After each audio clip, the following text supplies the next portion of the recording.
Pasen. Vamos a empezar.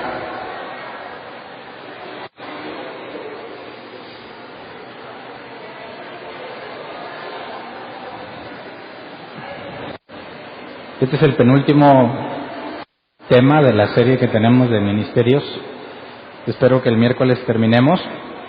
Hoy vamos a analizar el ministerio que sigue, pero recordemos, porque estamos viendo cosas que no propiamente están mencionadas en Corintios, que es el caso de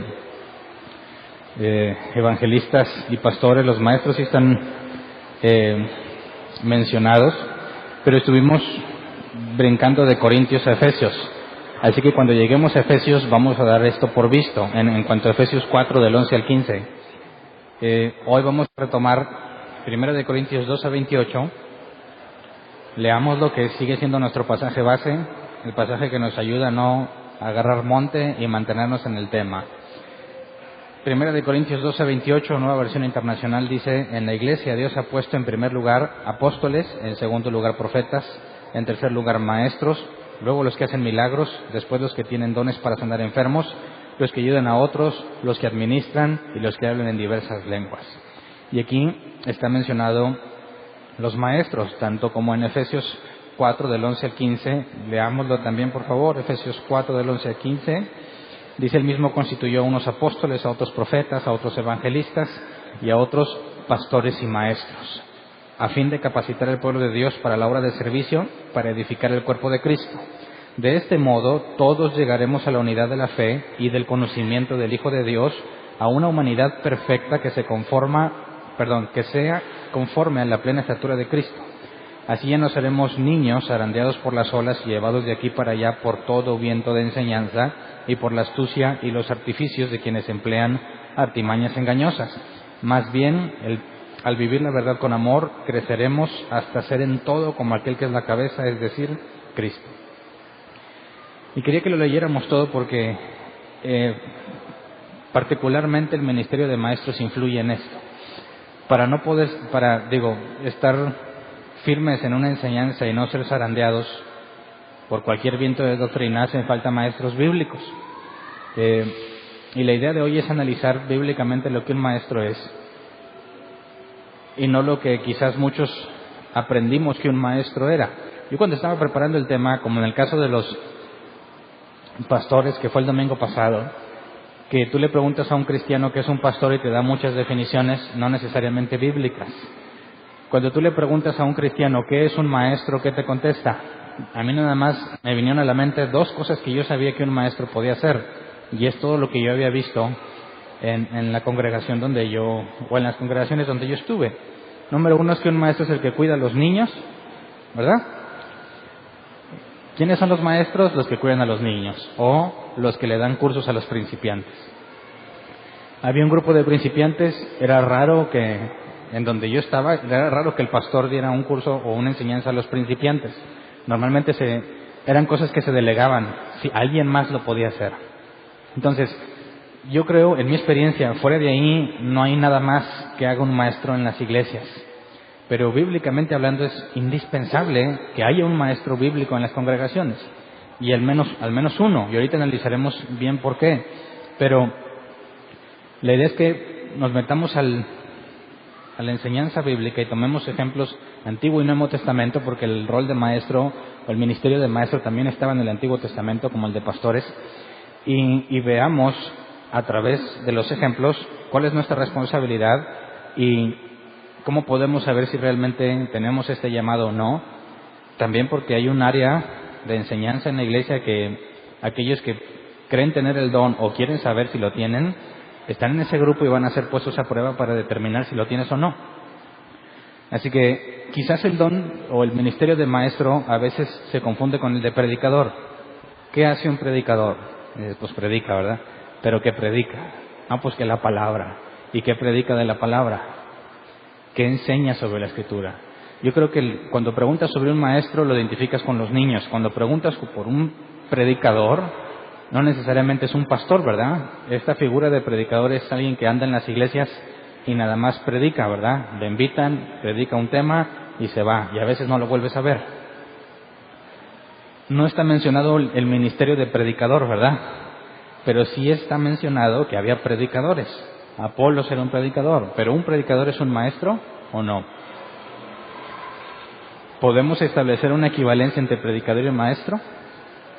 Decimos que los pastores, en Efesios vimos que se menciona a los pastores y maestros. Por último, pastores y maestros en ese pasaje, y concuerdo con la idea de que puede estar haciendo referencia a un solo ministerio, pastor y maestro, porque un pastor no puede ser pastor si no nutre, como lo vimos el domingo pasado, pero un maestro sí puede nutrir sin necesidad de ser pastor. Entonces, en cuanto a propiamente el maestro, pienso yo, y no encuentro evidencia bíblica de un pastor que no sea maestro, es algo inherente al pastorado en la tarea de nutrir. Y cuando hablamos de un predicador, yo pienso que se revuelve como el término misionero, ¿verdad? ¿Dónde están nombrados los misioneros en la Escritura? No están. Pero todos los cristianos saben que es un misionero, ¿verdad? ¿Y quién se los enseñó? ¿De dónde lo sacaron? ¿De dónde recibieron la instrucción de un misionero? No está mencionado entre los ministerios, sin embargo hay personas que son misioneros de tiempo completo.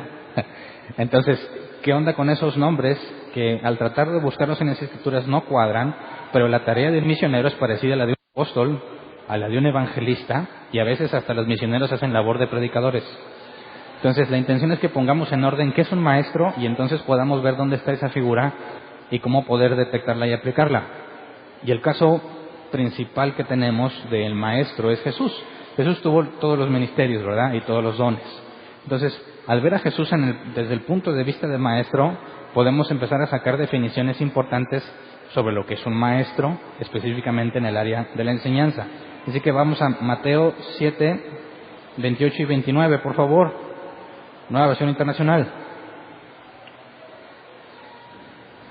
Ya analizamos a profundidad todo esto, ¿verdad? Así que lo voy a mencionar por encima para efecto del tema de la enseñanza. Mateo 7, 28 a 29. Cuando Jesús terminó de decir estas cosas, las multitudes se asombraron de su enseñanza, porque les enseñaba como quien tenía autoridad y no como los maestros de la ley. La palabra en el original maestros de la ley no está, es escriba. Y normalmente los escribas eran maestros de la ley. Por eso la NBI lo traduce como maestros de la ley. Pero están haciendo una comparación entre dos maestros, ¿verdad? Los de oficio y Jesús. Aquellos que son expertos en las Escrituras y les enseñaban al pueblo, algo les faltaba que Jesús tenía. Y esta comparación nos lleva a entender que define o que identifica un maestro que viene de parte de Dios. Maestros puede ser cualquiera de cualquier cosa, ¿verdad? Pero queremos ver a los maestros bíblicamente como comisionados por Dios, aquellos que benefician, perfeccionan a los santos y los capacitan para la obra del ministerio. Entonces, para que un maestro en la iglesia, hablando de iglesias bíblicas, pueda trabajar como maestro, tiene que tener esta comisión particular y tiene que ser detectada. Quisiera que viéramos la palabra asombraron, enseñaba y autoridad en este pasaje, que son muy importantes. La palabra asombraron, la gente se asombraba de la enseñanza de Jesús. Asombraron es ekpleso, que se traduce como impresionado, estar en shock, presenciar algo increíble. ¿Te ha pasado en algún momento que tienes maestros que para nada te impresionan? Normalmente los de matemáticas, ¿verdad? En cualquier escuela, lo que sea, es lo más aburrido, y luego como que muchos maestros de matemáticas, lo digo en mi experiencia y no generalizo para todos los maestros de matemáticas, no tienen la habilidad de enseñar matemáticas, ¿verdad? Yo recuerdo que en la secundaria, cuando yo me decidí a estudiar en la Facultad de Físico-Matemáticas, hubo un maestro que me impresionaba por cómo me enseñaba matemáticas, y en toda mi carrera estudiantil jamás volví a conocer otro con la habilidad que él tenía. No nos decía cosas complejas y los problemas que nos enseñaban no eran complejos. Pero comparado con todos los demás maestros, algo tenía ese maestro en particular que te hacía entender. Aunque estuvieras medio distraído, captabas lo que decía porque tenía una habilidad particular. En el asunto de las Escrituras y del asunto de la Biblia, tendríamos que ver que la persona que ha sido comisionada por Dios tiene una diferencia enorme con respecto a aquel que no ha sido comisionado. Puede ser que alguien que Dios no haya enviado a enseñar esté enseñando, pero para nada sería igual que escuchar a alguien que fue comisionado para enseñar, porque tiene que haber algo completamente sobrenatural, estoy hablando de milagros y esas cosas, no, algo que no puede proceder de meramente un humano, algo que un humano no genera por sí mismo, sino que tiene que haber sido puesto sobre él para que pueda hacer este efecto. La gente estaba asombrada porque dice que Jesús enseñaba, y la palabra griega es didaké, que se traduce como doctrina o enseñanza, que proviene de didasko, que se traduce como provocar que aprendas. Entonces, cuando Jesús hablaba sobre la ley de Dios, la gente aprendía. Cuando los escribas hablaban de la ley de Dios, no aprendían. Ellos, expertos en la ley de Dios, no tenían la capacidad de enseñar al pueblo. Jesús tenía autoridad, que es la siguiente palabra que vamos a analizar, exousia, que se traduce como poder para actuar, poder conferido, delegado o autorización.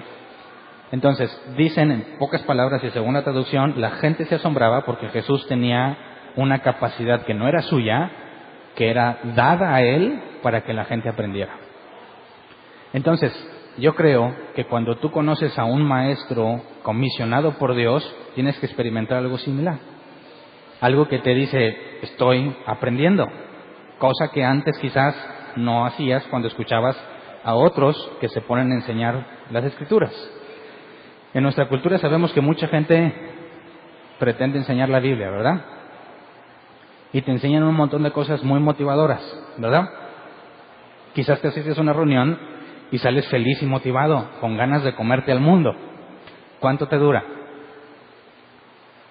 ¿Cuánto te dura? ¿Por qué tienes que llegar a la siguiente reunión arrastrándote? Y esas son cosas muy importantes que debemos entender. Cuando hablamos del Espíritu Santo, y el Espíritu Santo ahorita les voy a demostrar bíblicamente que tiene una relación directa con la enseñanza. Lo vemos como el consolador, ¿verdad? Jesús dijo, enviaré otro consolador. Y la palabra griega para consolador es parakletos. El Espíritu Santo es el parakletos, definición de Jesús. Y la palabra parakletos no tiene nada que ver con consolar.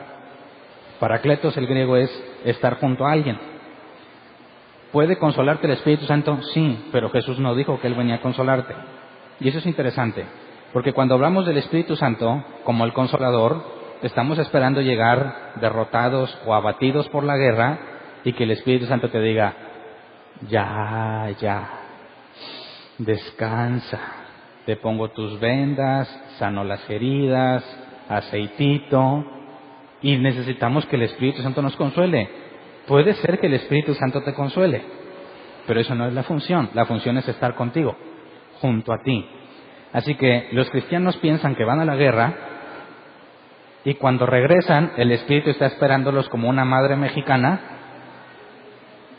con las chanclas ya listas, el caldito y decirle lo mucho que el rey de la casa, de lo mucho que es disfrutado tener al rey en la casa.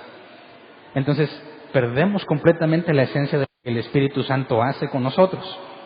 Si tú estás con el Espíritu Santo antes de la guerra y durante la guerra, ¿vas a regresar derrotado? ¿Qué opinas? ¿Vas a regresar herido, molido, necesitando que alguien te restaure? Claro que no. Si el Espíritu Santo estuvo antes y durante la guerra contigo, regresas triunfante. El ejemplo del Antiguo Testamento, cuando Israel salía con el arca y estaban bien con Dios, ¿quién les podía vencer? Nadie. Cuando salieron a enfrentar a los filisteos en tiempo de Samuel, ¿cómo les fue aunque llevaban el arca? Fueron derrotados. Entonces, Dios no fue con su pueblo y regresaban heridos necesitando que alguien los consuele. Pero cuando salían con la presencia de Dios, no hay forma de que regreses así. Entonces, cuando alguien pretende enseñar de la Escritura, ¿qué papel hace el Espíritu Santo esa persona que pretende enseñar y con las personas que pretenden aprender? Si el Espíritu Santo está siempre junto a ti, ¿qué relación hay en la enseñanza con el Espíritu Santo que muchas veces pasamos completamente por alto y de forma desapercibida? Entonces, cuando se asombran de Jesús, la gente reconoce que es algo en Él, no algo de Él. ¿Me explico? Entonces, hay algo en Jesús que provoca que la gente aprenda que los profesionales, escribas, maestros de la ley, no tienen, no pueden. La gente se asombraba porque en aquel contexto, ¿quiénes eran las únicas personas autorizadas para enseñar? ¿Se acuerdan que lo analizamos? Los sacerdotes, ancianos o maestros de la ley. Por eso existía el concepto del Sanedrín, y se acuerdan que profundizamos en aquel momento y no voy a profundizar hoy. Pero los judíos ortodoxos actualmente siguen confiando en un grupo de sabios y hacen solamente lo que los sabios le digan. Y ellos no pueden interpretar otra cosa que los sabios no hayan interpretado, porque ellos consideran que la única forma en la que Dios puede hablarte es a través de los sabios. Cuando Jesús enseñaba y la gente se sorprendía, los sabios de aquel tiempo entraron en conflicto. Vamos a Mateo 21-23. Dice: Jesús entró en el templo y mientras enseñaba, se le acercaron los jefes de los sacerdotes y los ancianos del pueblo. O sea, los que se supone que son los buenos para enseñar, ¿verdad? ¿Con qué autoridad haces esto?, le interrogaron. ¿Quién te dio esa autoridad? Es decir, si Dios habla solamente a través de ellos y ellos no comisionaron a Jesús, ¿con qué derecho pretende enseñar? ¿Me explico? Si nosotros le dirían a Jesús: si nosotros no te mandamos, ¿con qué autoridad haces esto? ¿Se acuerdan que cuando Pablo presenta su defensa ante los judíos, él explica que el sumo sacerdote le dio cartas para que fuera a traer a los que seguían el camino, ¿verdad?, y encarcelarlos? Pablo presenta como una autorización de un sacerdote, persona capacitada para enseñar, presenta ese permiso o esa comisión para justificar sus acciones. Y también decía que él fue instruido a los pies de Gamaliel, de manera que tenía credenciales para poder enseñar. Credenciales que Jesús no tenía, ¿verdad? Jesús no fue educado a los pies de ningún sacerdote ni de ningún maestro de la ley. Desde los 12 años se nos registra que los maestros de la ley se asombraban de las preguntas que Jesús hacía siendo un adolescente. Entonces, ¿qué hacía que Jesús tuviera tal capacidad para enseñar y los escribas que estaban bien preparados no la tuvieron? Aquí es donde encontramos una diferencia clara entre un maestro por iniciativa propia y un maestro comisionado por Dios. Cuando Dios te manda hacer algo, ¿necesitas las credenciales para hacerlo? En pocas palabras, un instituto bíblico, una universidad teológica, ¿hace maestros? No, es imposible que una persona que ingresa a un instituto se convierta en maestro bíblico, ¿verdad? Porque para ser maestro bíblico tienes que ser comisionado por Dios. Dios te da la habilidad y sales a enseñar aunque no tengas las credenciales, y el ejemplo máximo es Jesús. ¿Por qué? Porque no son las credenciales lo que te da la habilidad. Entonces, no debiéramos ir a un instituto bíblico. Mira, en nuestro tiempo, y hasta donde yo sé, los institutos bíblicos de aquí no te enseñan Biblia, ¿verdad? Te enseñan todas las doctrinas de hombres que ellos han aprendido para evangelizar, aparte de que te exprimen como capacitación haciendo trabajos físicos, a veces exagerados, en distintos lugares. Pero suponiendo que hay un instituto realmente que te enseña la Escritura, ¿sería malo que fuera si yo quiero ser maestro? Claro que no es malo, porque un buen instituto te puede dar herramientas útiles, ¿verdad? ¿Qué tal si tú dices: yo tengo como que Dios me llama a ser maestro, y no sabes que existe el griego y el hebreo antiguo y que hay herramientas para poder ir al original? Dices: bueno, el hecho de que yo pueda consultar el griego no me hace un maestro, ¿verdad? Pero es una herramienta muy útil, que si eres maestro la vas a utilizar mucho y de buena forma. Así que un instituto te da herramientas o perfecciona habilidades que un maestro debe tener, pero nunca un instituto hace maestros. Así que no hay problema si nunca has estudiado. Eso no significa que nunca vas a estudiar, ¿eh? No hay problema que si nunca has estudiado o has estudiado todo lo que se puede estudiar. Dios va a llamar a quien Él considere y los dones son repartidos como Él quiere. Así que bajo ninguna circunstancia podemos discriminar a alguien según sus credenciales. Y hay un caso muy famoso. ¿Alguien conoce a Charles Spurgeon? De hace siglos, ¿verdad? Le llamaban el príncipe de los predicadores. Y él nunca tuvo formación teológica. Dios lo encomendó y se puso a trabajar y reconocían que Dios estaba con él a pesar de que no tenía formación teológica profesional, ¿verdad? Entonces es un claro ejemplo, además del caso de Jesús, porque Pablo sí tenía una formación muy profunda y avanzada, aunque él mismo consideró como estiércol. Tenemos casos históricos registrados de personas que Dios ha usado mucho y que no tuvieron la preparación. Así que entre nosotros jamás se debe de exigir un título para poder ejercer el don de maestro. Es deseable si el instituto es bíblico, ¿verdad?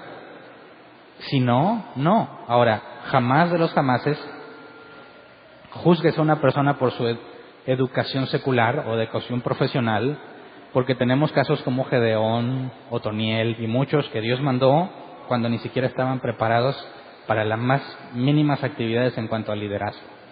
Entonces, partiendo del ejemplo de Jesús y viendo que es Dios quien capacita al maestro, necesitamos ver el efecto que un maestro tiene sobre la gente para luego después analizar el efecto sobre el propio maestro. Y cuando vamos al Antiguo Testamento hay un pasaje o un capítulo completo, Nehemías 8, que nos muestra los efectos de un maestro bíblico en medio de un pueblo que busca a Dios. Vamos a Nehemías 8 del 1 al 3, que es el caso de Esdras y varios levitas que estaban con él. También esto ya lo analizamos en su tiempo, ¿verdad? Yo creo que hace un año o un poco más. Dice, entonces todo el pueblo, como un solo hombre, se reunió en la plaza que está frente a la puerta del agua y le pidió al maestro Esdras traer el libro de la ley que el Señor le había dado a Israel por medio de Moisés. O sea, pausa. Por un poco de contexto, habían estado reconstruyendo las murallas. 7 meses después de que habían acabado las murallas, sucedió esto.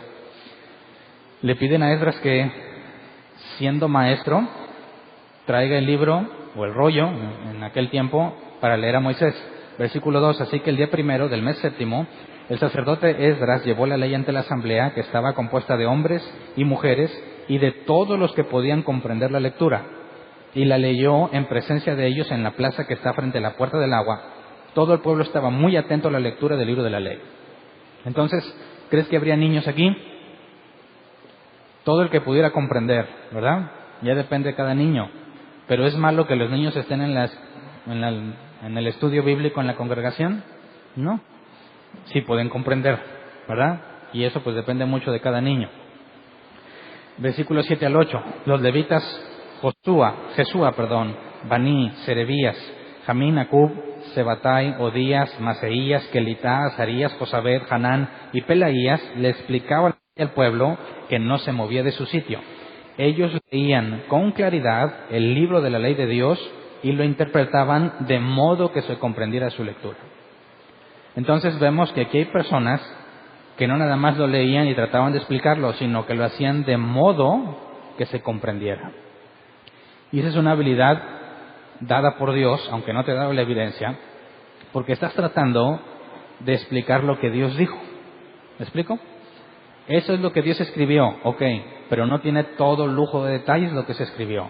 Así que es necesaria la interpretación. ¿Crees que hay una interpretación verdadera o que cada interpretación depende de la persona? En nuestros tiempos y el relativismo actual, los cristianos dicen, lo primero es el amor, ¿verdad? Lo primero es que nos amemos y que tengamos una buena relación. Así que tu interpretación te la respeto y mi interpretación respétemela. No nos metamos en cosas de teología, ¿verdad? Cada quien interpreta como quiere, pero lo más importante es que haya amor entre nosotros. Es un grave error. Porque si cada quien interpreta como quiera, estás diciendo que no existe la verdad y que las escrituras no tienen sentido. Estas personas lo interpretaban de modo que se comprendiera su lectura. Hay una interpretación válida que te lleva a comprender la escritura en toda la armonía que requiere los 66 libros de la Biblia. Y hay interpretaciones que no se adaptan y no te llevan a comprender la escritura, sino que te confunden cada vez más. Así que esas personas lo explicaban de tal forma que la gente entendiera. Y luego vamos al versículo 9 al 12. Al oír las palabras de la ley, la gente comenzó a llorar. Por eso el gobernador Nehemías, el sacerdote y maestro Esdras y los levitas que enseñaban al pueblo les dijeron, no lloren ni se pongan tristes porque este día ha sido consagrado al Señor su Dios. Luego Nehemías añadió, ya pueden irse, coman bien bebidas dulces y compartan su comida con quienes no tengan nada porque este día ha sido consagrado a nuestro Señor.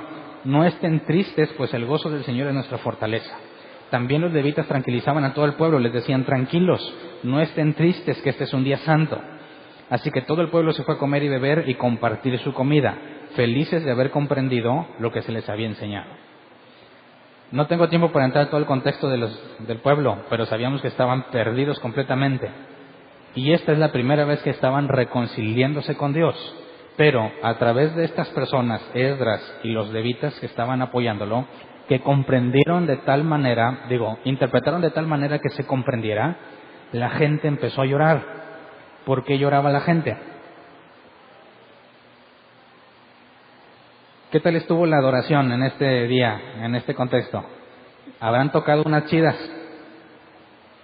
bajaron las luces y se aventaron un speech motivacional. Hicieron un llamado al altar. Dijeron que te comprometieras y que pactaras. Les prometieron que les iba a ir bien y que su vida iba a ser mejor. Sin manipulaciones, la gente al comprender lloraba. ¿Por qué llora? A eso se le llama convicción de pecado.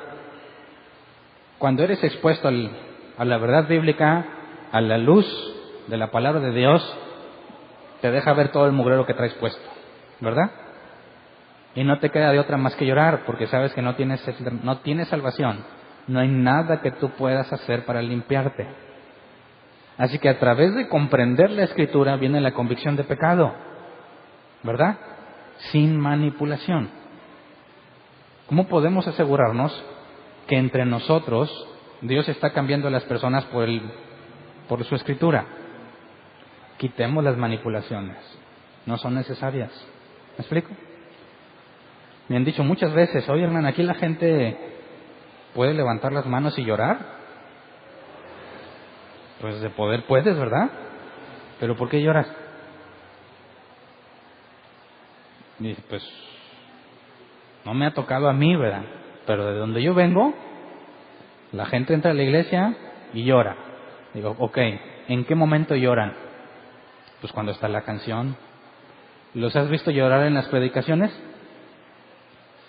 No aquí, en otras partes. En mi experiencia personal, ¿cuándo llora la gente en las iglesias? No en la alabanza, no, esa estás acá. En las de adoración, ahí es donde la gente empieza a llorar. Y luego, en el llamado al altar, ¿verdad? Cuando se acabó la predicación y te dicen que vengas con Dios y la gente aquí está llorando.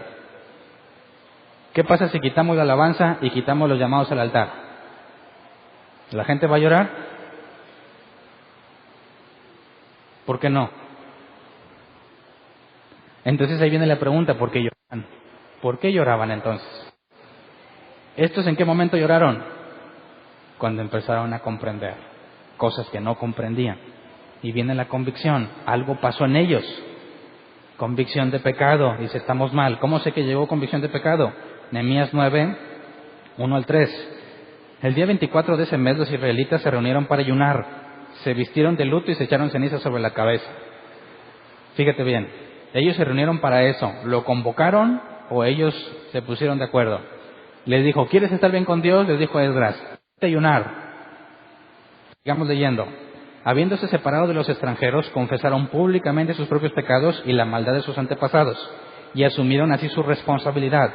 Durante 3 horas leyeron el libro de la ley del Señor su Dios, y en las 3 horas siguientes le confesaron sus pecados y lo adoraron. Así que aquí está mi justificación para tardarme 3 horas. ¿En cuánto tiempo se aburrieron estos? Digo, acuérdate que estás partiendo de que lo saben explicar y saben interpretar de manera que lo entiendan. Y la gente empieza a confesar sus pecados, se aparta de los extranjeros. ¿Por qué? Porque eso es lo que decía la ley. Así que cuando comprendieron la ley, hubo algo en ellos que los movió a cambiar y a restaurar o reanudar el pacto que tenían con Dios según la ley de Moisés. Sin manipulaciones, solamente con la Escritura, pero con alguien que sabe interpretar y explicarlo de manera que se entienda. Puedes ver el beneficio de un maestro o varios comisionados por Dios para enseñar al pueblo. Es ahí donde viene la transformación de la gente, no cuando cantas. no cuando te piden que hagas un compromiso. O algo similar pasó cuando, tiempo después de que el arca fue quitada de los israelitas, que los filisteos la llevaron, y estaban, la Biblia dice que cada quien hacía lo que quería. La gente vino llorando con Samuel porque andaban buscando a Dios. Lloraban, Samuel, ¿dónde está Dios? ¿Y qué les dijo Samuel? Aquí no vengan a llorar. Vayan a sus casas, tiren los ídolos, dejen de hacer lo que están haciendo y luego vengan a buscar a Dios.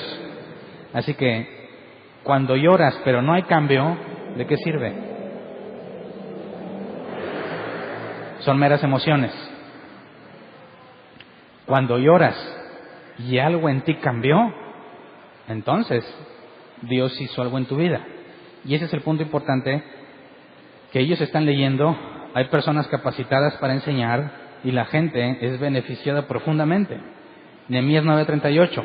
Por todo esto, nosotros hacemos este pacto y lo ponemos por escrito, firmado por nuestros gobernantes, levitas y sacerdotes. Hicieron un pacto entre todos de que iban a respetar el pacto o la parte tratada como parte de ellos en cuanto a la ley de Moisés. Entonces, a raíz de una enseñanza bíblica y de personas capacitadas por Dios para enseñar, viene convicción de pecado y restauración en el pueblo de Dios. ¿Qué es lo que debiésemos buscar nosotros cuando nos reunimos? ¿O cuál es el enfoque principal? ¿Entiendes nuevamente? Y sé que hay personas nuevas, ¿por qué un domingo sí y un domingo no la alabanza? Ese no es nuestro enfoque principal. No venimos a que sientas cuando cantes. ¿Por qué no les hago el llamado al altar? Porque no me interesa que te den ganas de llorar, sino que vayas y cambies. ¿Me explico? Fíjate lo contraproducente que es un llamado al altar. Todos saben que es un llamado al altar, ¿verdad? Todos venimos de allá. Todos pasamos al menos una vez al llamado al altar, ¿sí o no? Ok. ¿Qué pensabas tú de siempre hay un hermanito o hermanita que siempre pasa todos los llamados, ¿verdad? Y sigue siendo el mismo, ¿sí o no? ¿O eres tú? Si no conoces uno, entonces eres tú. ¿Sí o no? Dime, ¿cómo es que este siempre pasa y sigue siendo igual de maldiciente?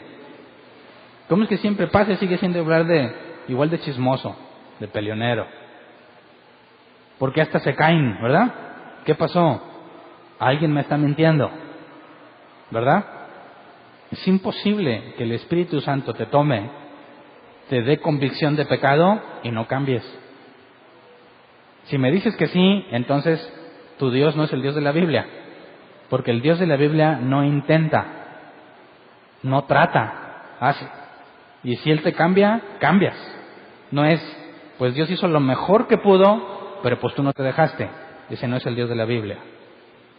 Entonces, si alguien aquí quiere levantar las manos y llorar enfrente de todos, claro que lo puedes hacer, pero quiero ver la evidencia de que ese llanto no fue mera emoción, que realmente algo en tu vida fue transformado, y eso lo vamos a ver todos. ¿Me explico? Entonces, quien honestamente se sienta movido por dentro, estos lloraban y no les daba vergüenza, ¿verdad? Pero hubo evidencia contundente de eso que estaban experimentando. Entonces aquí hay libertad para llorar, y honestamente en las predicaciones muchos lloran. ¿Hay cambios en sus vidas? Yo sí los he visto hasta donde me toca verlo. Pero eso implica dos cosas que vamos a analizar. Uno es que haya un maestro bíblico, ¿verdad? Pero falta otro factor interesante. Vamos al caso de Jesús. Volvamos al caso de Jesús como maestro. Y aquí es algo que todos tenemos que juzgar, y me van a juzgar a mí, y van a juzgar al grupo de maestros que no tardan en presentarse ante ustedes. Y esto tenemos que entenderlo claramente, porque se les va a pedir a todos que los juzguen. No que los cristianos no juzgan. Acuérdense que juzgar, diacrino, es distinguir entre lo bueno, entre lo verdadero y lo falso. Y la Escritura habla sobre falsos maestros. Y ahorita vamos a ver unos pasajes. Así que para poder detectar quién funciona como maestro entre nosotros, tenemos que juzgar y determinar bíblicamente si realmente es alguien comisionado por Dios o si no lo es. Quizás es alguien que solamente tiene ganas de enseñar, pero no tiene en ese momento particular el llamado de parte de Dios para enseñar. Puede ser que, como el caso de Pablo, que dijo, desde el vientre de mi madre, Dios lo eligió y lo envió a los gentiles. Ok, pero en mayor parte de su vida no hizo nada al respecto, ¿verdad? Es más, hizo todo lo contrario a lo que debía haber hecho. Pero llegado el momento en que Dios trata con él, ahora sí fue comisionado. Así que el hecho de que un maestro no sea elegido para funcionar no significa que no eres maestro. Lo más que puedo decir es que ahorita no, ¿verdad? Quizás más adelante. Pero se requiere que seamos fríos en este tema. Si uno de los maestros es tu amigo, tu esposo, tu esposa, tu hermano, familiar, ¿lo vas a calificar bien por la relación parental que tienen? ¿O vas a ser honesto? Porque necesitamos maestros bíblicos entre nosotros para el beneficio de toda la congregación. Yo pienso que si somos cristianos no nos queda otro remedio más que ser honestos en este tema y beneficiarnos a todos con ese tipo de cosas que hacemos. Entonces, Juan 14:10, palabras de Jesús: ¿acaso no crees que yo estoy en el Padre y el Padre está en mí? Las palabras que yo les comunico no las hablo como cosa mía, sino que es el Padre que está en mí el que realiza sus obras. Así que imagínate que tenemos el caso. ¿Sabes que es un maestro bíblico? Aquel que fue comisionado para enseñar. Tenga o no tenga credenciales seculares, ¿verdad? Pero tiene que haber una clara evidencia de que fue comisionado. Ok. ¿Quién le enseña a ese maestro? Imagínate que tenemos un solo maestro. Imagínate que hay un grupo de personas que no conoce a Dios y Dios pone a alguien que les enseñe. Es el único maestro. Ahí. ¿Quién le enseña al maestro? ¿De dónde saca la enseñanza? Podemos decir como Pablo dijo: yo fui instruido a los pies de Gamaliel. ¿O no? Pablo, ¿quién instruyó a Pablo? Pablo dijo: no lo recibí de ningún hombre, sino del Espíritu Santo. ¿Qué es lo que dice Jesús en cuanto a su enseñanza? La gente se asombraba de la enseñanza de Jesús. ¿Y qué fue lo que dijo Jesús? Mi enseñanza no es mía. Dice: las palabras que yo les comunico no las hablo como cosa mía, sino que es el Padre que está en mí el que realiza sus obras. A pesar de que, siendo Jesús quien era, ¿verdad? Totalmente hombre y totalmente Dios. Él dice: mi enseñanza no es mía, sino del Padre que está en mí. Así que un verdadero maestro enseñar, ¿y de quién lo va a aprender? Tiene que aprenderlo del Padre y apegarse a lo que el Padre le ha enseñado, ¿verdad? ¿Eso significa que ningún otro maestro lo puede ayudar? No estoy diciendo eso. Un maestro puede ser enseñado por otro maestro, ¿verdad? Bíblicamente hablando. Pero ese maestro está limitado y le va a transmitir muchas cosas que quizás él pudo comprender de parte de Dios. Cuando lo haya aprendido todo, ahora ¿quién le va a enseñar? ¿Quién es el maestro que enseña a todos los maestros? Y esto es interesante que lo entendamos, porque he visto que como iglesia es muy tentador hacer este tipo de cosas. Es muy fácil caer en este tipo de situaciones donde yo quisiera decir: imagínate que yo me vuelvo loco y te digo: aquí lo único que puedo enseñar soy yo, porque Dios me comisionó. Y cuando tú vayas a enseñar, tienes que decir solamente lo que yo he enseñado. No enseñes más. Porque si enseñas otra cosa, es bien probable que te vayas a equivocar. Así que cuando vayas a enseñarle a un grupo de personas, vas a decirles esto. Y no te desvíes de ahí. Bíblicamente, ¿es correcto o incorrecto? ¿Lo aceptarías? ¿O hablarías seriamente conmigo al respecto de lo que un maestro es? Jesús dice: yo no enseño lo mío, sino lo que el Padre me da. La enseñanza no es mía, sino del Padre. Ok.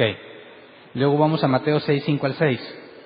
Cuando oren, no sean como los hipócritas, porque a ellos les encanta orar de pie en las sinagogas y en las esquinas de las plazas para que la gente los vea. Les aseguro que ya han obtenido toda su recompensa. Pausa. ¿Ves que el tema de dónde lloras, o dónde oras, o dónde sientes a Dios, es importante entender por qué lo haces? Porque muchas personas lo hacen, ¿para qué? Según este pasaje, para que los vean. ¿Qué pensarías de mí si antes, imagínate que está la alabanza, y antes de que empiece la alabanza me ves ahí tirado? El Espíritu me tocó. Y luego subo a predicar y te digo: Dios me dijo esto. ¿Me crees? Dirías, a ver, ¿por qué estaba Hernán ahí tirado? Y luego dice que Dios le dijo algo. Suena convincente, ¿verdad? ¿Verdad? ¿Y si primero me aviento una oración matona? Fíjate cómo hay muchos elementos que te van a hacer pensar que yo soy muy espiritual, ¿verdad? Y las mentiras que te diga cuando abra la boca, ya no le vas a poner mucha atención porque ya hay muchos elementos que te llevan a la conclusión de que realmente Dios me dijo algo. ¿Me explico? Entonces, sigamos leyendo. Otra vez, cuando oren, no sean como los hipócritas, porque a ellos les encanta orar de pie en las sinagogas y en las esquinas de las plazas para que la gente los vea. Les aseguro que ya han obtenido toda su recompensa. Pero tú, cuando te pongas a orar, entra en tu cuarto, cierra la puerta y ora a tu Padre que está en lo secreto. Así tu Padre, que ve lo que se hace en secreto, te recompensará. ¿Cómo determinas entonces qué elementos me hacen espiritual? Gracias. ¿Cómo determinas qué elementos me hacen espiritual si nunca me ves a orar? ¿Tendrías poca expectativa si me subí y no empecé a orar antes de predicar? ¿Si no me viste con las manos levantadas en la alabanza? ¿Si no te digo que te voy a decir lo último que Dios me ha revelado? Fíjate cómo todas esas cosas estorban a la verdadera intención y la verdadera forma de detectar a un maestro bíblico. El maestro bíblico no es hipócrita, no lo vas a ver haciendo despliegues de su espiritualidad. Es una persona humilde.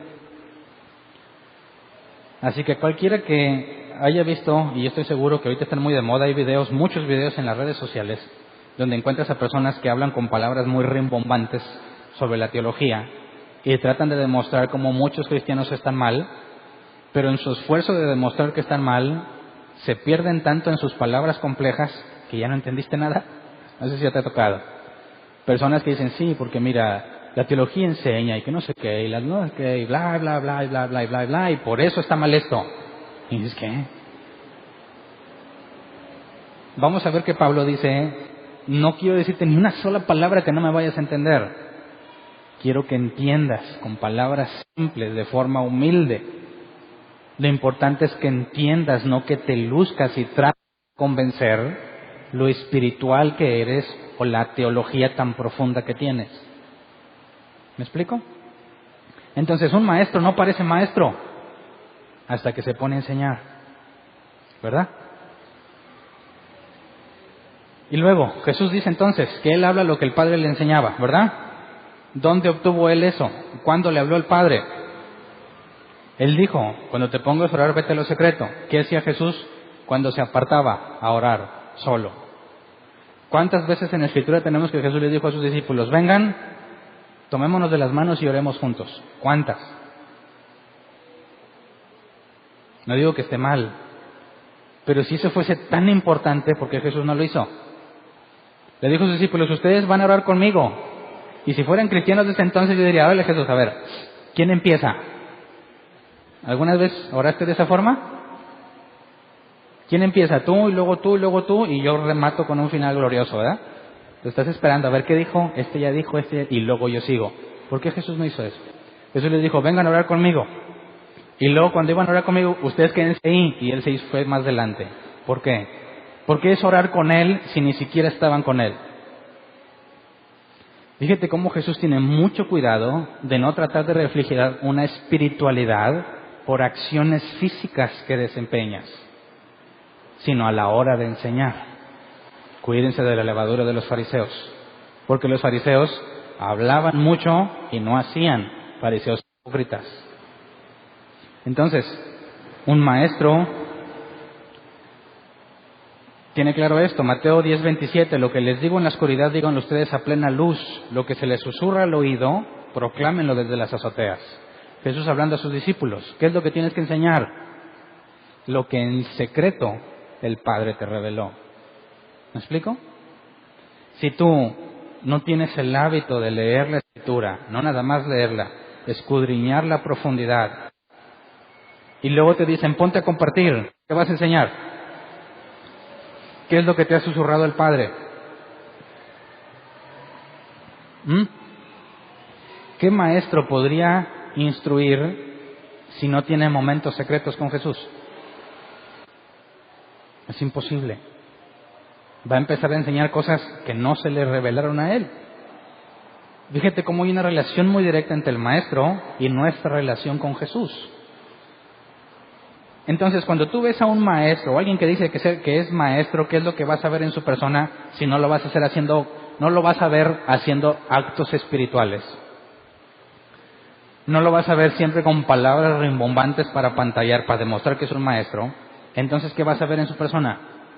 Si él tiene el hábito de reunirse en lo privado con Jesús, ¿qué clase de cosas va a manifestar en su vida un maestro? Amor, gozo, paz, paciencia, benignidad, fe, bondad, mansedumbre y templanza.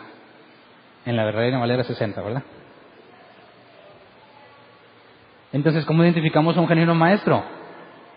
Si realmente tienes tiempo conviviendo con Jesús, los frutos del Espíritu son notorios en ti, aunque no abras la boca, ¿verdad?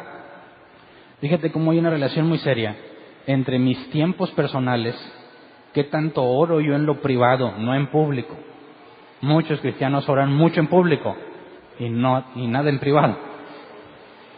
Muchos maestros o pretendientes a ser maestros leen mucho la Biblia en la clase, pero nunca en su casa, nunca de forma privada. Eso es lo peor que te puede pasar porque estás a un paso de convertirte en un falso maestro. Mateo 23, 8 al 12. ¿Cuántos maestros debe de haber en una congregación? Imagínate que tienes un solo maestro. ¿Es correcto que digamos, hay un solo maestro en nuestra congregación? ¿Quién es el maestro que capacita a todos los maestros? Tratemos de poner en nuestro caso. Quizás muchos no saben cómo empezó el árbol plantado. Empezó en mi casa, en un grupo de oración, en medio de muchos conflictos.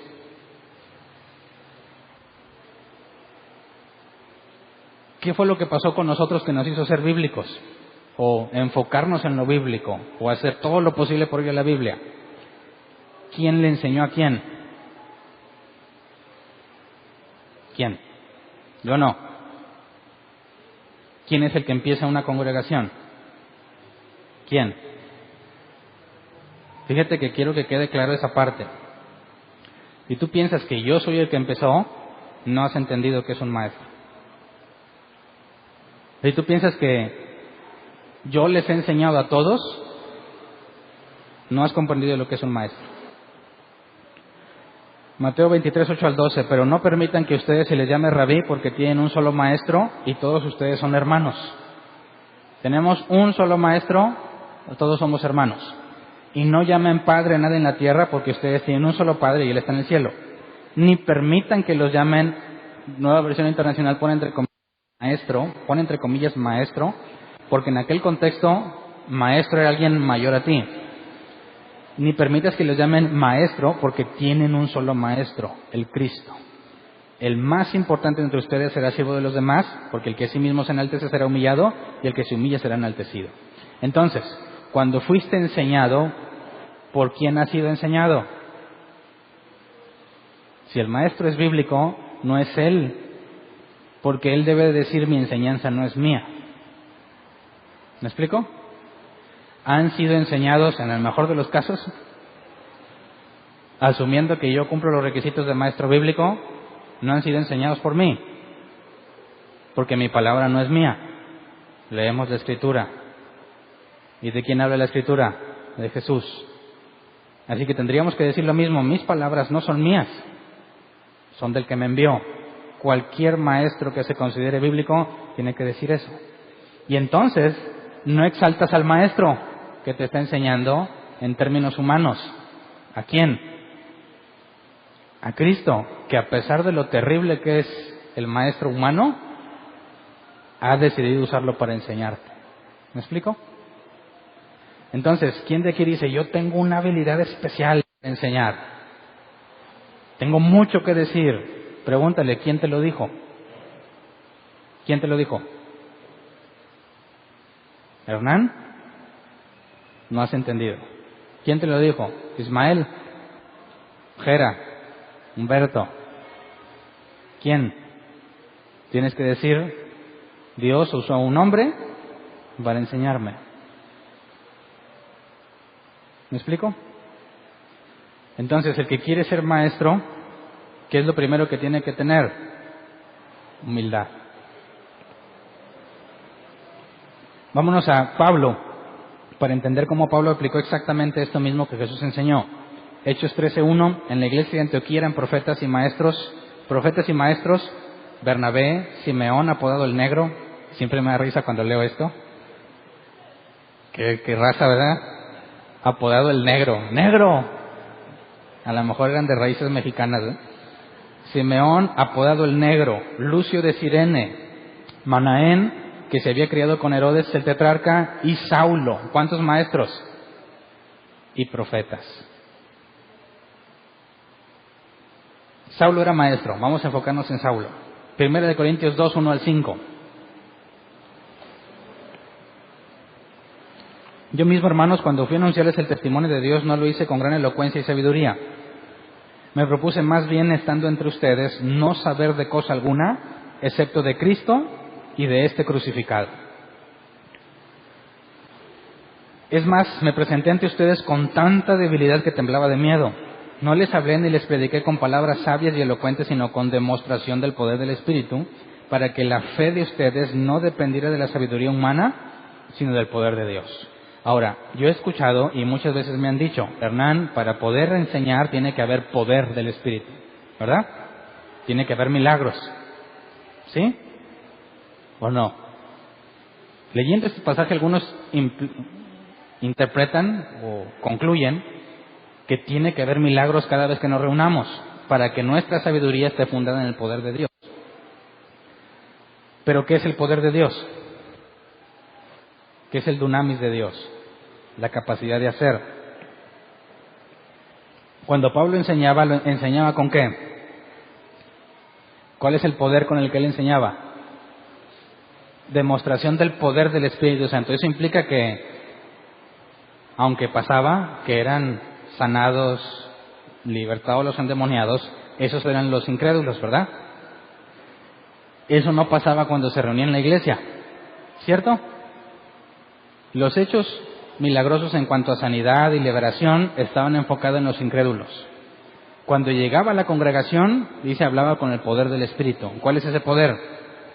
La capacidad dada por el Espíritu Santo para hablar solamente sobre Jesús y no mezclar sabiduría del mundo. En pocas palabras, aunque no aplicaba en su tiempo, él era bíblico. Se apegaba a lo que la Escritura dice. Y todas las demás doctrinas que no tienen fundamento bíblico, no las mencionaba en la congregación. ¿Las entendía? ¿Qué opinas? ¿Pablo estaba consciente de las doctrinas seculares? ¿O como no quería nada de eso, no se informaba y él solo pura Biblia? ¿Qué crees? ¿Un maestro debería de conocer las doctrinas seculares? Con el caso de Pablo. Pablo, Hechos 17, hablando de los griegos en el Areópago, ¿de qué habló? Citó a uno de sus poetas, también en otra parte, haciendo referencia a los propios escritos de filosofía griega, dijo una serie de palabras muy importantes. Dijo que Dios era en quien existimos, vivimos y nos movemos. Ya no sé si mezclé las palabras de distintas versiones, lo estoy parafraseando. En Él somos, vivimos y nos movemos, algo así. Y cuando tú analizas eso sí es referencia a teología, bueno, no teología, a doctrina filosófica muy profunda, que Pablo la utilizaba como un preámbulo para hablar del Evangelio. Entonces, quisiera que entendiéramos esta parte, de cuando Pablo dice que cuando habla en la iglesia no usa doctrinas humanas, es porque el fundamento es Cristo, pero él las conocía. Y en algunos casos podemos ver que las dominaba. Y en su momento, cuando hablaba con gente de esa doctrina, como con los griegos, la utilizaba para llevarlos a conocer el Evangelio. Así que un maestro no es nada más de que, a ver, yo nada más leo la Biblia. Tienes que estar enterado también de otras cosas. para saber qué hablarle a cada persona según la oportunidad.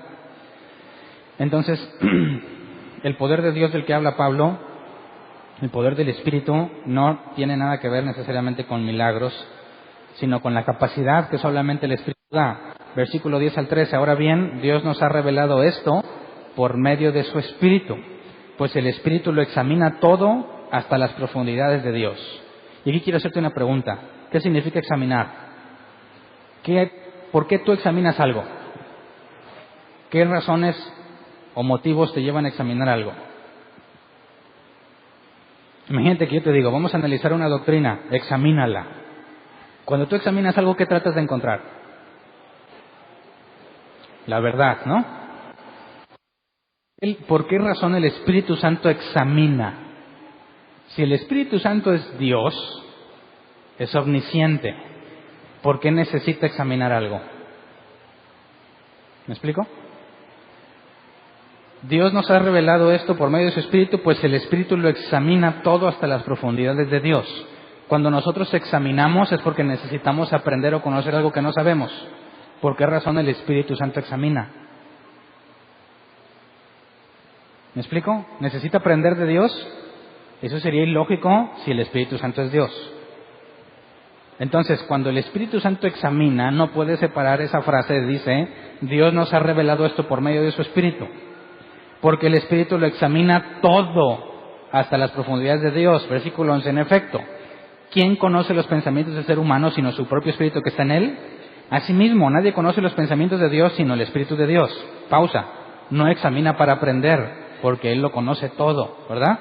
Versículo 12, nosotros no hemos recibido el Espíritu del mundo sino el Espíritu que procede de Dios, para que entendamos lo que por su gracia Él nos ha concedido.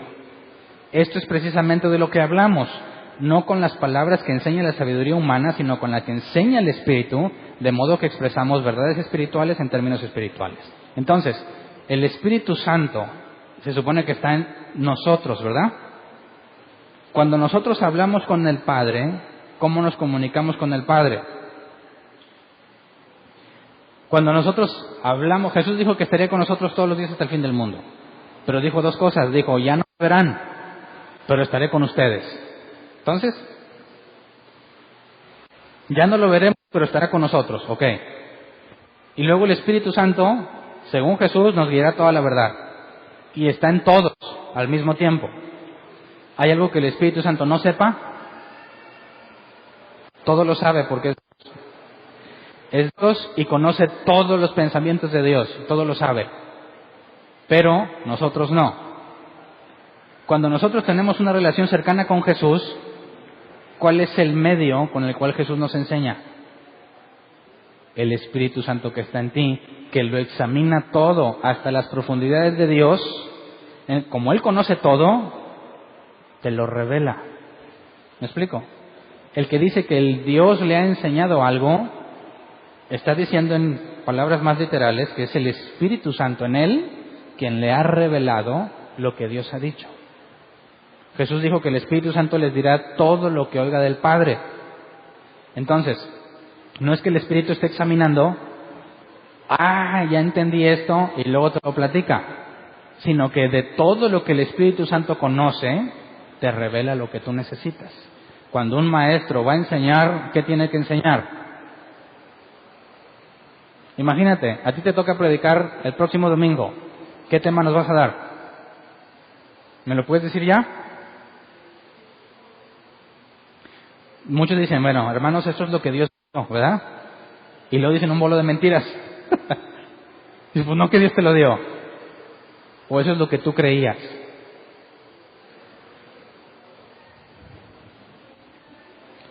No quiero asustar a los maestros, ¿verdad? Pero ¿qué identifica un falso maestro? 1 Timoteo 1, 3 al 7.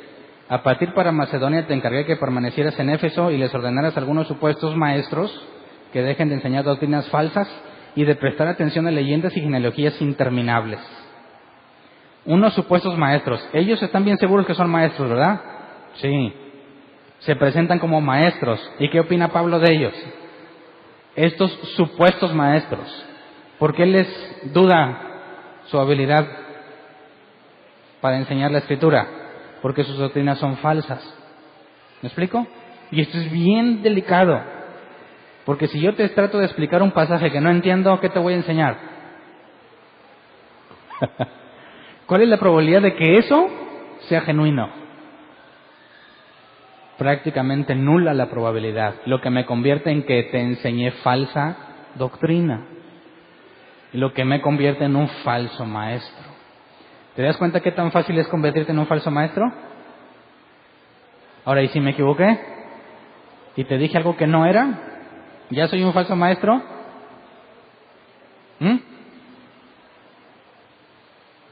No, porque para eso está la congregación que examina todo. Y que como la barbaridad del domingo pasado yo dije que Ananías y Zafira tenían una iglesia. Y eso es aberración, ¿verdad? Que lo que quise decir fue Aquila y Priscila. Y me corrigieron. Ya soy un falso maestro. Si yo persistiera en enseñarte que Ananías y Zafira tenían una iglesia en su casa, quedo descalificado. Pero si me equivoco y me corriges y hago la corrección pública, mi intención es seguir en la enseñanza bíblica, y a veces digo lo que tengo aquí en la punta de la lengua y se me van los nombres. Entonces, un maestro puede equivocarse, ¿verdad? Pero si insiste en que su error es correcto, queda descalificado. Entonces, cuando tú vas a decir, a ver, Hernán, ¿qué opinas de los ovnis? ¿Qué le dices? ¿Hay vida extraterrestre? ¿Qué opinas? ¿Cuál es la respuesta bíblica? Sí. ¿Cómo? Entonces esos ovnis sí tienen duendecitos verdes. No. Bíblicamente sí existe la vida extraterrestre. ¿Sí o no? Claro que existe. ¿Jesús era del mundo? ¿Qué era? En el sentido estricto de la palabra, alguien que viene que no es de este mundo. ¿Dónde están los ángeles del cielo? En el cielo. ¿En este? No, fuera del mundo. ¿Existe la vida extraterrestre? Claro. ¿Son monitos, chaparros, ojones que se roban a las vacas? Eso no tiene nada que ver. ¿Me explico? Si dices, no hay vida extraterrestre, ¿a quién estás negando? ¿Te das cuenta qué tan fácil es ser un falso maestro? Entonces, yo espero que los maestros sean unos traumados en leer la Biblia.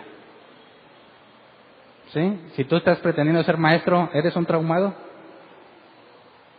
Tienes un hambre constante de estar leyendo y entendiendo, y te encanta decir lo que aprendiste. Puede ser muy molesto para muchos, ¿verdad? ¿Verdad? Pero eso también es algo que dice, oye, ¿te está traumado con esto? Como los traumados del fútbol. Si los mexicanos supieran la Biblia como saben de fútbol, seríamos un país de primer mundo. ¿Sí o no? Si conocieran los nombres de los discípulos como saben la alineación del juego de esta noche, nuestro país sería otro. ¿Eres cristiano y sabes más de fútbol que la Biblia? Es una vergüenza. Entonces, segunda de Pedro 2:1, en el pueblo judío hubo falsos profetas y también entre ustedes habrá falsos maestros que encubiertamente introducirán herejías destructivas al extremo de negar al mismo Señor que los rescató. Esto les traerá una pronta destrucción. Entonces es fácil. Hay un maestro, no es presumido, no se luce con sus palabras, no busca que todos lo vean que es espiritual, se para a enseñar, que enseñó. ¿Se apega 100% a la Escritura o no? ¿Cuándo te puedes descuidar? ¿Cuándo puedes decir, sabes qué, Hernán? Ya me ganaste, tienes mi confianza. ¿Hay un punto en el que puedes decir eso? Claro que no. Nunca me creas todo lo que te diga. Valídalo con la Escritura. Y por último, imagínate que logramos encontrar entre nosotros, ya que sabemos que hay un solo maestro, ¿verdad? Y que Dios reparte los dones como Él quiere. Tiene que haber mínimo un maestro humano en una congregación, comisionado para que enseñe al pueblo. Mínimo uno. Pero según vemos en la Escritura, nunca había nada más uno. había varios. Así que yo estoy 100% seguro que hay maestros aquí entre los que están sentados. Y yo espero que ya estén apuntados en el grupo de enseñanza. ¿Cómo los vamos a identificar? Su doctrina, su vida. ¿Realmente tienes tiempos en secreto con Jesús? Eso salta a la vista. ¿Dónde esperarías ver que pasa el tiempo alguien que tiene el don para ser maestro? ¿En qué ocupa su vida? ¿Dónde está su principal interés? Todas esas cosas dicen mucho, ¿verdad? Luego, imagínate que los tenemos, no sé, cierto número de maestros. ¿Qué tal si los mandamos a todos lados y todos se van a convertir porque ellos tienen la habilidad de hacer que la gente aprenda? Imagínate, como dicen, de los que dicen que son sanadores, que sanan a las personas. ¿Por qué nunca va a un hospital? ¿Por qué? Ahora, si decimos que el maestro bíblico comisionado por Dios hace que la gente aprenda, problema solucionado, ¿no? Pongámoslos en cadena nacional, todos los que los oigan lo van a aprender. ¿Sí? No, nos falta la contraparte. 1 Corintios 2:14. El que no tiene el Espíritu no acepta lo que procede del Espíritu de Dios, pues para él es locura.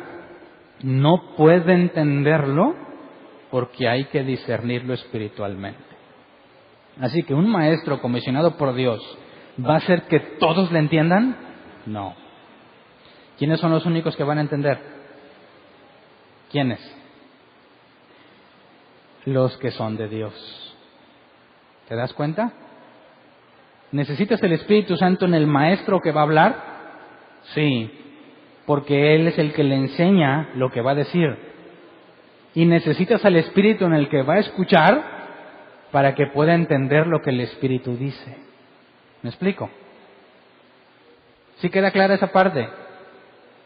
O sea que si tú eres un maestro y Dios está contigo, ¿significa que todos te van a entender? No. Si tienes un maestro bíblico que trata de evangelizar, ¿todos le van a creer? No. ¿Quiénes son los únicos que van a poder captar? Aquellos que el Espíritu les permita comprender. Porque el que no tenga el Espíritu Santo, lo que le digas, aunque sea una profunda verdad bíblica, para él es locura. Es lo que dice, ¿no? Entonces, fíjate, ¿qué se requiere? Además de que Dios haya dado un maestro bíblico, ¿qué más tuvo que haber provisto Dios para que este maestro pueda funcionar?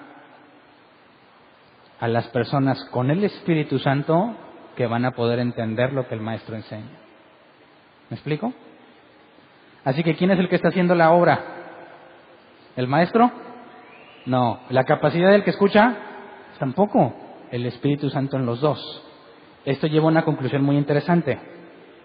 ¿Qué pasa en un lugar donde la enseñanza no es bíblica y todo el mundo aprende? Podemos decir que es un falso maestro, pero ¿qué dices del oyente?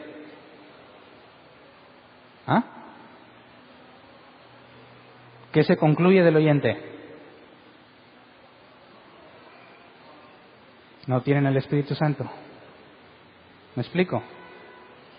Entonces, como maestros, hablamos de los falsos maestros. ¿Qué tal si organizamos una campaña para desacreditar a todos los falsos maestros que hay? ¿Sí? Y los vamos desenmascarando. ¿Sí? No me interesan los falsos maestros. ¿Ellos a quién les están enseñando? No a las ovejas de Jesús. ¿Verdad que no? ¿Verdad que no? ¿Tenemos que ir a salvar esas ovejas? Para empezar, no son ovejas. A las ovejas de Cristo que estén en ese lugar se van a estar muriendo de hambre, porque lo que les dice no tiene sentido. No hay nada que el Espíritu esté revelando. Así que ¿se va a quedar en ese lugar? No se puede quedar en ese lugar, porque aquí adentro el Espíritu Santo le va a estar diciendo: muévete, muévete, muévete, muévete, ¿verdad? ¿Te pasó? Entonces, si tienes la habilidad de enseñar, no malgastes tu tiempo ni en las redes sociales, ni en foros de debate, peleando con los falsos maestros, ¿verdad? Enfócate en predicar la verdad para que las ovejas que están en esos lugares, al recibir la comida del Padre, ¿se acuerdan? Mis ovejas, dijo Jesús, oyen mi voz y me siguen. ¿Qué va a pasar cuando oigan la voz de su pastor, que tenemos uno solo, que es Jesús? Cuando oigan la voz de su maestro, que tenemos uno solo, y que se dan cuenta que no está en ese lugar, ¿qué va a pasar? No se van a quedar ahí, ¿cierto? O sea, ¿cuántos les encanta pelearse en las redes sociales? Seamos sabios, no caigas en el juego. Son provocadores, no tienen ética, no les importa las bases que le vayas a poner. No malgastes tu tiempo en cosas que no tienen sentido. Pero si predicas la verdad de la Escritura, es eso, la verdad de la Escritura, lo que va a hacer que las ovejas de Jesús reaccionen a la voz del pastor. Porque no es mi palabra, sino la del que me envió. ¿Me explico?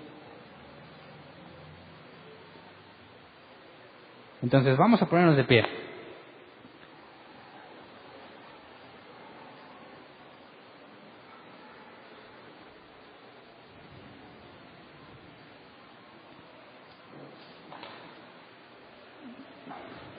Le he pedido mucho a Dios que levante maestros, pero no ha llegado al extremo de Moisés, ¿eh? Moisés le dijo a Dios, mátame ya. No puedo yo solo con esto. Y Dios le dijo, te voy a dar otros 70. No he llegado a ese punto. Pero yo voy a cumplir 5 años como único maestro. Y eso no puede seguir así, ¿verdad? Yo sé que hay muchos que van llegando y no les voy a decir nada a ellos. Pero quizás entre nosotros hay algunos, como Hebreos, en la carta de los Hebreos dice, que debiendo ya ser maestros, todavía buscan nada más lechita. No puede seguir así. Si eres un maestro, necesitamos mucho que te pongas a trabajar en lo que Dios te ha comisionado. Hay muchas cosas que aprender y enseñar. Hay muchos planes que les platicaré más adelante a los maestros, para nosotros como congregación y en apoyo a los que están afuera también. Si pudieras ver la enorme necesidad que hay en las personas por información bíblica, en las redes sociales, cuando estamos en el radio, la gente dice, son cosas que nunca he oído, y hablamos lo más básico y fundamental. No podemos darnos el lujo de tener maestros entre nosotros que no estén sirviendo como maestros. Es indispensable que empecemos a beneficiarnos. Así que necesitas tomar una decisión y salir de dudas. ¿Crees que eres maestro? Se va a ver. ¿Crees que eres maestro y no se ve? No te agüites. Mínimo ya sabes que estabas engañado, ¿verdad? Y hay muchas otras áreas donde puedes trabajar. Pero es en sentido de urgencia. Necesitamos que los maestros entre nosotros tomen el lugar que les corresponde. Entonces, ¿cómo ven si oramos para que, aunque todos tenemos la responsabilidad de predicar el Evangelio, no a todos se nos va a dar la misma habilidad? Pero aquellos a los que Dios se las ha dado, oremos y pidamos juntos que no los deje en paz, como ves. Porque están muy a gustito a veces, ¿verdad? Me dan todo desmenuzadito. ¿Para qué estudio? Así que oremos, pues, Señor, como antes, ponles cargas, Señor. No los dejes dormir. Que estén totalmente inquietos, desesperados, hasta que se pongan a trabajar. ¿Verdad? Que a veces es el medio que Dios usa. Algunos de muy buena gana se apuntan, Otros Dios los tiene que llevar a una situación crítica hasta que se ven la necesidad de hacerlo. Pero unos y otros son llamados por Dios y Dios nos trata a cada uno según nuestra necedad, ¿verdad? Y somos unos más necios que otros, no hay forma de negarlo. Creo que yo quizás soy el más necio de todos. Entonces vamos a orar por esto. Si tú estás en el grupo de enseñanza, te informo que de esta semana a la otra vamos a empezar con el rol. Y a toda la congregación en general les vamos a pedir que los juzguen, que los examinen. Ya les diremos cuál es la metodología para examinarlos, para que entre nosotros se levante el primer grupo de maestros y empecemos a resolver situaciones que hay entre nosotros que tienen que ser suplidas por los maestros. Así que vamos a orar. Señor, primero queremos agradecerte porque a pesar de nosotros, a pesar de nuestra falta de compromiso, a pesar de nuestra negligencia al estudiar, a pesar de todos los errores que hemos cometido y nuestra enorme ignorancia, te ha placido llamar entre nosotros a los que tú has querido, porque así lo quisiste. De lo más vil y despreciado has elegido. Te pedimos que aquellos a quienes les has dado la capacidad, y que estamos agradecidos de que lo hayas hecho, conforme a tu voluntad y de acuerdo a tu llamado, te pedimos que se pongan a trabajar. Que les queme adentro, como decía el profeta, hay un fuego adentro que me impide quedarme callado. Que haya en su interior la convicción de que los estás llamando. Que se muevan no por motivaciones deshonestas, no con el objetivo de tener un lugar entre los demás, no con el objetivo de sobresalir, sino que aquellos que yo sé que tienen miedo de hacerlo, que tú les des la convicción de que tú los has llamado y que tú capacitas al que llamas. Señor, queremos ver entre nosotros el milagro, el poder de tu Espíritu obrando en personas que sabemos que somos totalmente incapaces, pero obrando en Señor las Escrituras e interpretándolas de tal forma que se puedan comprender. Entre los que has comisionado entre nosotros, Señor, te pedimos que los levantes, que los confirmes, que respaldes y pongas las señales en ellos que se requieren para que no haya ningún impedimento en el que puedan ponerse a trabajar. Pero también si alguno de nosotros está engañado y piensa que es maestro, no lo dejes engañado más tiempo, Señor. Dale la evidencia que necesita para que en lugar de estar buscando ser algo que no es, se ponga a buscar aquello que tú le has dado, para que ponga a trabajar sus talentos y sus dones en el área que le corresponde. Así que, Señor, conforme a tu misericordia, te pedimos y te rogamos que envíes obreros a tu mies. La mies está lista, hay mucha necesidad, hay mucha gente buscando doctrina bíblica y te pedimos que suplas a los siervos que se requieren para la tarea.